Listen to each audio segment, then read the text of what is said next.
Okay, let's keep things going. One of my absolute favourite topics here, aerobic and anaerobic energy release. Okay, so here we've got a question. Give 2 examples of activities where a performer would use the anaerobic system. Justify your choices. So let's have a think about this. What would we expect someone to... How would we make sure we pick up our marks here? Well, the first one is I'm going to put weightlifting. Now, I don't think that's as good an answer. I think that would be enough. But I wonder if we could maybe add the word Olympic into that. Olympic weightlifting. Put that in there, look. Just to make sure that this is something clearly... This is clearly a sort of a sporting choice. Okay? So I'm going to put that in there. Then we've got the idea of 100-meter sprinting. Those 2 choices, in my experience, in my opinion, are very clear, and it's very apparent to the examiner. This person is clearly talking about an anaerobic activity. This one is 100-meter sprinting here, yes. Can you also, I'm going to put a little submax in there. Can you also notice how, imagine I put 100-meter sprint for this one, and my first one had been 200-meter sprint. Can you see how probably that wouldn't pick me up 2 marks? Those 2 are too similar. They're basically the same thing. Okay, slightly different. What about here? Justification. Weightlifting and 100-meter sprinting are anaerobic as they, so effectively I'm saying because, as they do not require the presence of oxygen. The presence of oxygen to be completed. So in order to do these things, we don't need the delivery of oxygen to the muscle. This is going to be done anaerobically, and are both what? High intensity. So they're high intensity activities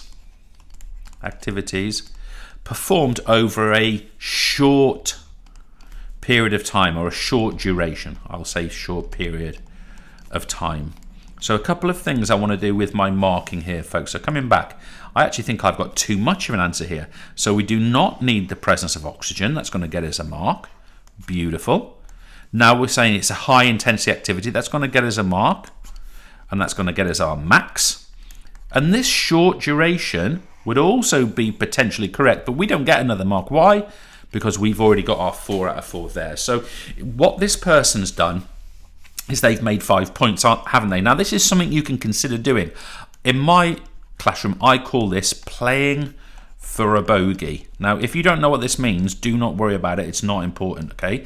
But playing for a bogey is a golfing term. In golf, if you play a hole in golf and you're meant to play that hole in 4 shots and you take 5 shots to do it, this would be called a bogey. You do 1 more shots than you're supposed to take, in essence.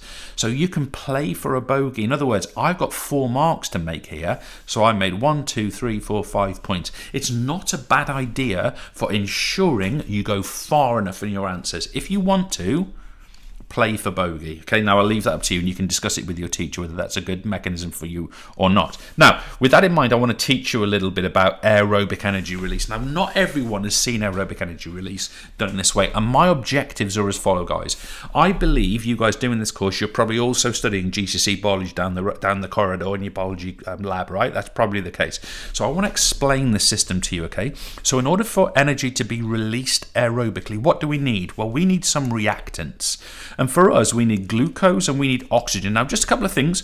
Glucose is technically stored in the body. It's actually stored in the form of glycogen. You guys probably know about how glycogen is stored in the body, right? You probably know that we take in glucose, and you know in biology that we convert that into glycogen, store it in the liver and in the muscle.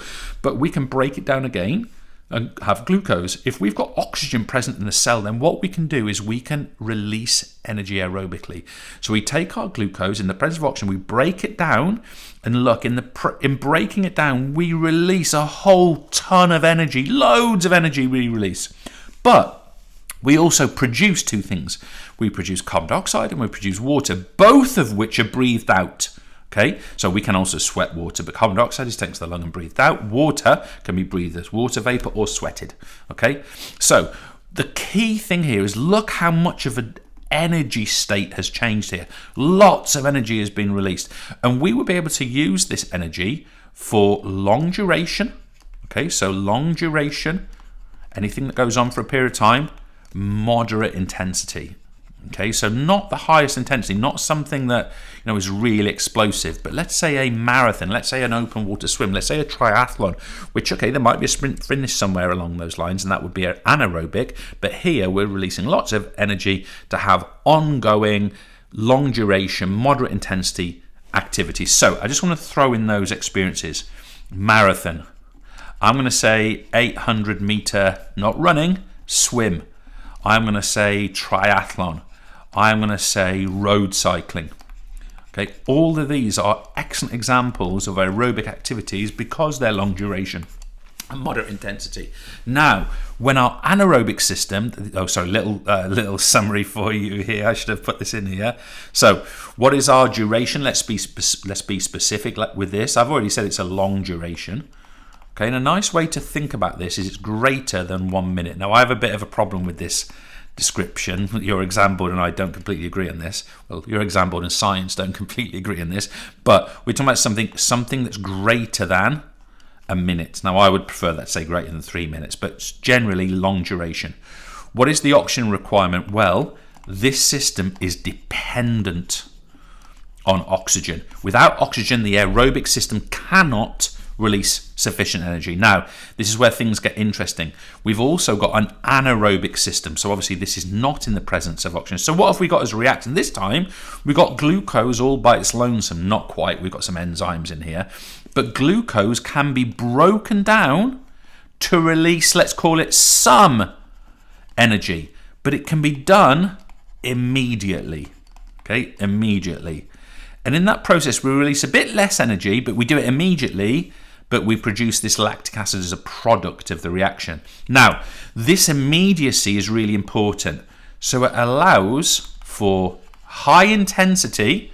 So we can use this for like explosive stuff, but we have got short duration. It cannot keep going. Why? Because this, or at least components of this, are fatiguing byproducts. They will tire us. Let's call it obla, when lactic acid begins to accumulate or build up in the muscle. So if we get more and more and more and more and more of this, of course, it starts to fatigue us. Now, guys, if you want to know more about that fatigue, I won't teach it to you here, but you might want to go back to your biology studies and look at the effect of pH on enzyme activity. You guys study that in paper 1 of your biology. You could apply or think about it in the way here, because of course we're building up a more acidic environment, and effectively the enzymes which make this happen no longer work. Now, I'm not going to teach that here, but you just link it into your understanding of that pH and that enzyme activity, because it's the same principle, folks. It's a nice one for you to be aware of. Okay, so what is the duration of our anaerobic system? Well, we know it's short. It is anything that is less than 1 minute. Okay, so it's short duration. Things that are very explosive, like sprinting, can be 10 to 15 seconds, right? That's a good 100-meter sprinting. And what is the oxygen requirement? Well, our system is not dependent. Not dependent. So, a couple of things on this section before we finish, okay? You can practice questions on this over and over again. So, you've got the option of defining, giving examples of, explaining, and justifying, okay? So, have a look. You could say, define aerobic respiration. Now, obviously, that would be energy release in the presence of oxygen. But you could also say, give a sporting example of anaerobic respiration, let's say 100-meter sprinting. You could also say, explain the importance of aerobic respiration in open water swimming. You could get that. Or you could be given one of these examples and you could say, justify which aerobic or anaerobic activities, what are they? Is sprinting aerobic, anaerobic? Justify that. You saw me do that earlier on. Okay, I'm just going to take a quick sip of me tea.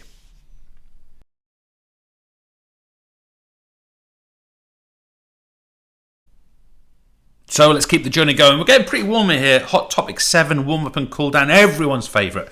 We got to name a component of an effective cool down. That should be fairly straightforward, but let's see what happens. And we've got to explain the benefits of that cool down to aid recovery after exercise. So first of all, let's go for our component. We'll look at other components in a second, but I'm going to go for a pulse lowering activity. Now, it's worth stating here that I've only been asked to name it. I haven't been asked to give an example of it. Okay, so I'm just going to effectively give it its name. And the benefits of it would be a cool down will assist in the removal, don't know why I rolled my arms there, of lactic acid. I've written that really badly. I'm sorry, that's so messy. Removal of lactic acid, that says. Removal of lactic acid, that exact product of anaerobic respiration we talked about before, that fatiguing, pH level changing factor, which will reduce the chances of DOMS. Okay, and DOMS, just in case you're not sure, is delayed onset of muscle soreness. So it's this thing that sort of causes you pain the days after you exercise with a lot of intensity. And a cool down will also gradually, according to your exam board, reduce breathing rate. It will gradually reduce breathing rate. I feel weird. Reduce breathing rate back towards resting state. Now, the reason I'm being a little bit kind of like so I'm not overly comfortable with this statement, even though your exam board would like me to teach it to you. The reality is, the way the human being works is that when we stop exercising, our breathing rate will come back to resting levels pretty quickly. What comes back to resting levels gradually, especially with a cool down, is actually breathing depth, it's this word here that I'm just a little uncomfortable with. Okay, so I'll leave that for you to kind of ponder. But again, what's your examiner going to do? We already know. They're going to credit you here. Beautiful. They're going to credit you here. They're going to credit you reduce the chances of DOMS. They're going to credit you there. And they're going to say reduce breathing rate, gradually reduce breathing. In fact, let me link that to the word gradually, because that's the key word there. Gradually reduce breathing rate, and then you've got to get one there. And what do we get? We get our max. In fact, should have put this in here. Up there was a sub-max, wasn't it? We can only get 1 mark for naming one component of the cool down. So with all that in mind, let's just have a look at our kind of phases. Remind yourself, phase of a warm-up are mobilization, pulse raiser, dynamic stretches, and practicing the movement. And then for our cool down, we've got pulse lowering and we've got static stretches. But what are the benefits of these things? So we'll put these into green because these, of course, are positives. These are things that are good as a result of this. So benefit of the warm-up is that keyword, we've touched on this word already, gradually increases HR, heart rate. And of course, that's prior to exercise, remember, not during. Also, it's good for mobilizing joints. Now, I could take that further and say the fact that our joints become more mobile mean that we can apply force at a greater range of motion, which can actually improve things like technique even. We've got an increased blood flow. We've got an increased blood flow to the muscles. Okay, so effectively we've got that redistribution of blood during the warm-up to the muscles that are going to work during performance. Also, we've got the opportunity, and this is a more general point, I suppose, to prepare muscles for, and I'm going to use H and F for health and fitness activities, whilst helping to prevent injury. So the sort of helping to prevent injury, although a warm-up can't actually prevent it, just minimise chances. That's a good one for you to put there.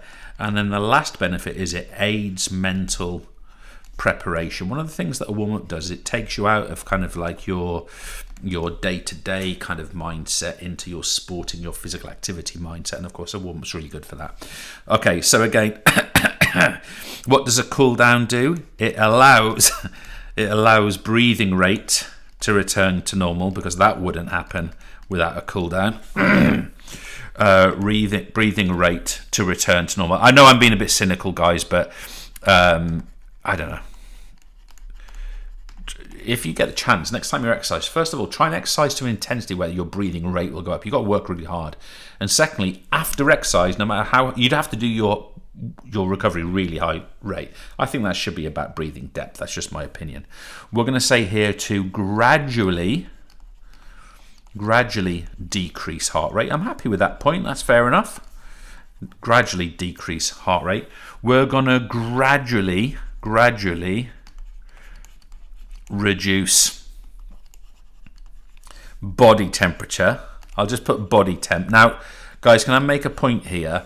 What would be even this is the correct answer for your course, a better answer here would be to replace this word body with the word muscle. Core body temperature does not increase during exercise generally. Muscle temperature does. So therefore, that would be actually a better answer. And finally, we get to remove more effectively waste products from the muscle. So for example, the removal of lactic acid, but it could be other things. It could be other toxins. It could be additional CO2 from muscles. But the muscles that have worked, we get to remove those more effectively. And we've got a point here.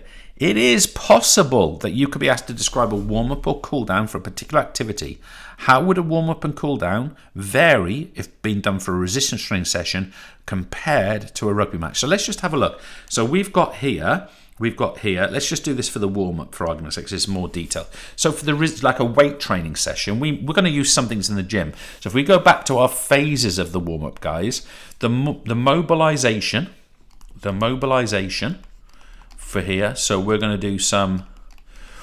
be based on the gym mat, and on that gym mat we're going to do some stretches, okay, because we can do that in the gym.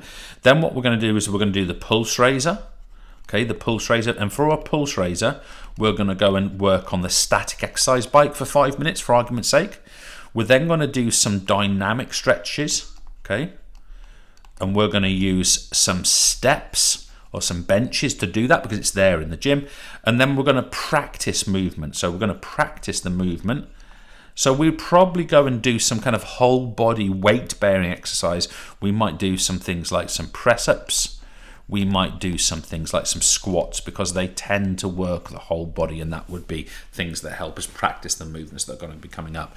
Whereas our rugby example, of course, would be different. What would be our mobilization? Okay, we tend to find here that we would have like group based stretches. And I'm going to put here including the fingers, because if you think about rugby, like the fingers really need to be stretched in rugby to be able to do that. The pulse raiser, I'll just put the PR. This in rugby is going to be called, let's call it cross pitch running. Of course, we're not going to use an exercise bike probably here. I suppose there's some exceptions to that, but we're going to do some cross pitch running. The dynamic, we're going to do some leg swings. We're going to do some shoulder swings. And the practice of movement, this could be a couple of things, right? But this, I'm going to say here, this is practicing set plays. Or this is practicing, let's say, line running. Or some possession drills. Do you see how those things differ because the environment we are doing the actual warm-up in is different, and you can apply that as well to the cool-down. But the point I want to make is don't be too shocked if you get a question asking you to actually describe a warm-up in a different scenario, and I've tried to do that in here by differentiating resistance. And rugby.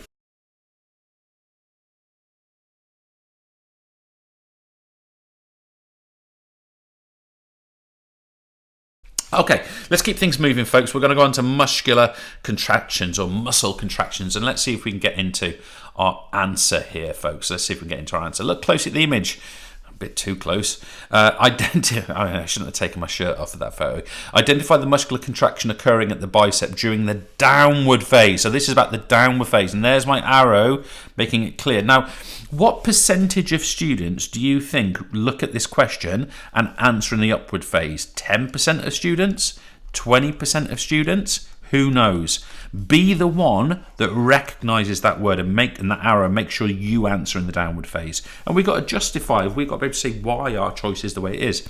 So what kind of contraction is occurring? I'm going to say this is an isotonic, which means movement-based, eccentric contraction because the bicep is slowing down the descent. Okay, so let me be clear on this. What's happening here is that this dumbbell object, this is heavy. Okay, this is heavy. And of course, if I was to draw a vector onto this, I'm not going to, but this would have a large weight force. Okay, it would have a large weight force. So my bicep, I wish it was. This bicep muscle here, this has got to be pulling upwards like this to prevent this thing just going down to the ground, okay? Because the weight of this thing is so significant that if we just relax the bicep muscle, this would fly down and accelerate down towards the ground and we would drop it. Of course, what we want to do is we want to control, we want to lower, we want to use the muscle as a brake, like as a brake pedal to slow that descent down. What do we call that? An eccentric contraction. Why? Because the muscle, this muscle here, as it's doing its action, it's actually lengthening whilst it's under tension. And that's what we mean by an eccentric contraction. I'm back to my black pen. So we've got here the idea of an eccentric contraction, it's slowing down the descent of the weight. It is acting as a brake, and is lengthening under tension. I haven't given myself enough space to write it with my horrible handwriting, but it's lengthening under tension. So for all of those reasons, that is why that is an eccentric contraction. Now, can you notice that if this had been the other way around, if this had been upward, okay, this answer would be different. This would be an isotonic concentric contraction because the bicep is working against gravity to move the dumbbell upwards. It is actually producing the movement and is shortening under tension. That's what would be happening if we were talking about that direction, which of course would be anti-clockwise, but the downward or clockwise direction of motion is an eccentric contraction, as we have just suggested just there. So just a reminder for you folks, what are these different types of contractions? Excuse me, that cough didn't want to come out for a little while. Well, first of all, folks, we have got an isometric contraction. And we've got here the idea that this is a pair of muscles. So let's say, for example, the biceps and the triceps. It's a pair of muscles remain the same length. But importantly, guys, under tension. So they are both under tension. So imagine, for example, that somebody is like, they're on their hands but they're holding like a plank position. What that would mean is that the bicep and the tricep have to both contract and apply equal and opposite, it's actually torque, but I'll use the word force, equal and opposite force onto the bone. That is an isometric contraction because we are holding still. Okay, that's what we mean. So think about things like balances. Think about things like stillness, which of course is a type of balance. Think about things like ready positions. You know, when a badminton player is preparing to receive a serve, they're in this sort of still position. They're in their ready position. Lots of muscle pairs are working isometrically.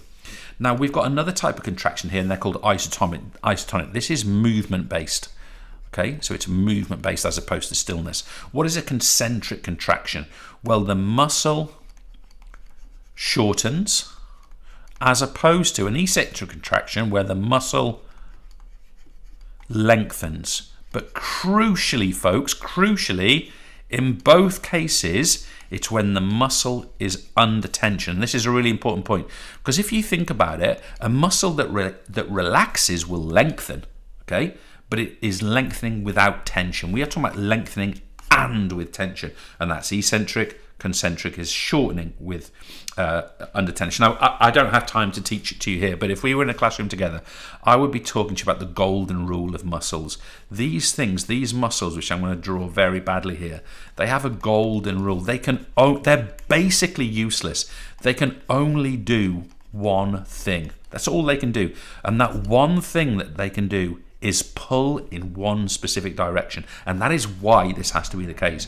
Because in order, for example, in our bicep curl, in order for our bicep to prevent the lowering of the bicep or controlling the lowering of bicep, it has to pull in one direction, therefore has to lengthen. Now, I'm not going to tell you today how that happens, but there's a fascinating series of theories, some of which, by the way, is still in their entirety unproven, which explain how, on the microscopic level, that actually operates. I'm actually teaching it as a revision session to an A-level student this Thursday. What's that, tomorrow? Yeah, this Thursday. So we call that like sliding filament theory. I'm not going to talk to you about it here, but it is a fascinating area of study. Who the hell knows? Maybe you're the person that really gets to grip with this, really finds it fascinating and goes and unlocks the key to how that process actually happens. Who knows?